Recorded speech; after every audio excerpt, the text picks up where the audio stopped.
Now, 17 of Nottingham Forest European Cup winning legends will be reunited for a special evening at the Royal Concert Hall, Nottingham, on Friday the 22nd of April. It's all to celebrate the success of the Forest documentary, I Believe in Miracles. You can go to our website to find out how to get tickets. From that great side, John Robertson picked his 1-11.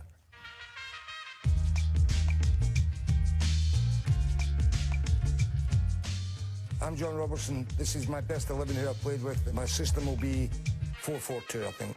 Well, in goal would be Peter Shilton, without any shadow of a doubt, because I think he's not just been the world's best when he played with us, I think he's been the best there ever has been. His work rate was tremendous when he played and he trained. Also, the fact that I think the management at the time were brave to go and pay the amount of money. They all knew he was a great goalkeeper, but nobody had the wherewithal or the drive to go and get Peter Shilton in your team. Whereas Brian Clough and Peter Taylor thought, he'll get us 12 points a year. I mean, they were quite right with that. He was the greatest goalkeeper I would ever know. And right back would be Viv Anderson. I thought he always came to the fore in games against Liverpool at the time. They had Ray Kennedy who used to sneak in at the far post, and we had Viv's height, and he read things well, flicking things on for corners and throw-ins. He was vital to us in any of those games, but if you ever speak to him, in the first day's training here, when he ever come to the club, I nutmegged him 28 times in a little five-a-side, and he's never forgotten it. Centre-half, well, this is very difficult for me because I don't like leaving players out from the team I'm playing. I'd have to say Kenny Burns because I don't know where they saw it from, Clough and Taylor. When he was at Birmingham, he was a centre-forward. And none of us, our football club, saw what they were going to do to him when he came. And they shoved him in at centre-half and won Football of the Year when we won the league. So obviously I had Larry Lloyd beside him. Well, I'll go for Larry simply because he was a great centre-half, and he had a great career before he joined us at Liverpool Football Club.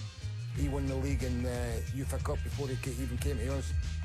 I've got to pick them too. What I liked about them was that when we were under the caution, they cleared the ball, they weren't frightened to get out. You know, up the pitch, to close the pitch. Clough used to shout, it was 5 yards, give me another 5 yards. And they would come, and it wasn't playing offside, it was closing the game up. And they were brilliant at that, considering they didn't have great pace. Left back said, I can't choose between Frankie Clark and Colin Barrett. I just can't choose. They're both my mates and I'm not upsetting any of them.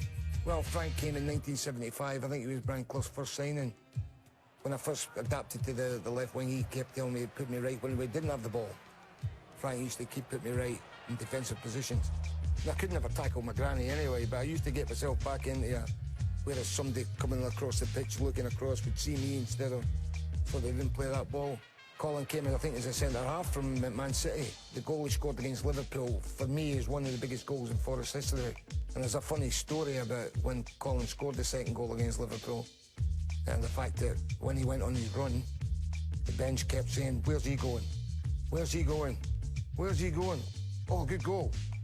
But they weren't keen on him going on that run, but he went, and thank God he got his second goal. So that's the game. I can't choose between them. The right-sided midfielder. I'd have to say Martin O'Neill. He had the lot. He would go wide, he would try and take people on. He would get in at the far post, and he'd work his socks off when he didn't have the ball. He always wanted to play central. But Clough seemed to always find a place for him on the right-hand side. He wouldn't bore me blind in pace, but he had the brain, he knew how to pass it in, he could go by people. And he was great at getting in at the far post. So I'd stick with Martin, and obviously I had a long career with him as his assistant manager, and they shout at me if I didn't pick him in the team. This is a real difficult one for me. I have to pick Graham Souness. Graham was just a tremendous player. You know, great belief in himself, you know. Somebody I wish that I had the faith in my ability that he had in his. I played with him under 15, and he always knew then when he was, even at that age, I idolised him. He was 3 months younger than me, and I idolised him because he was always smooth. To this day, he's smooth and sophisticated. I don't really know if I could pick Ian Boyer or Archie Gemmell. I didn't want to pick between any of them two. Archie will kill me if I don't pick him. Homer will just smile at me like that assassin he was. Ian Boyer was brilliant in the big matches. He was never one of them that went around the pitch threatening and shaking fists or anything like that. He had a smile more than anything. He would go and pick people up and then go and kick them again and that. But he was a good footballer. He was a better footballer than he was ever given the credit for. And Archie was just a brilliant footballer going forward. if Frank would give me the ball and I needed a midfield runner out, he would go into the space, and he was brilliant at that, and a better footballer as well than everybody gave him credit for. And of course, who can forget that goal he scored for Scotland against Holland? Left-hand side, I'm going to go way back to a lad I used to clean his boots when I was a kid, Ian Storymore.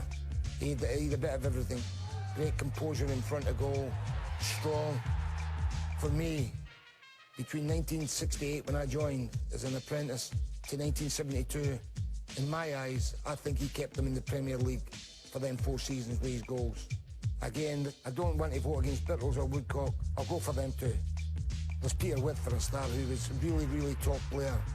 But I just scored Gary above him because Gary could turn, I think, more and got to get at people. When I had the ball, he was always sure.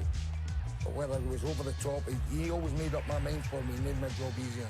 But I'd have to put Bittles in there because I think he was just world class, mate. And Tony Woodcock obviously was like as quick as anything, sharp as attack, and could score, and they were just brilliant players.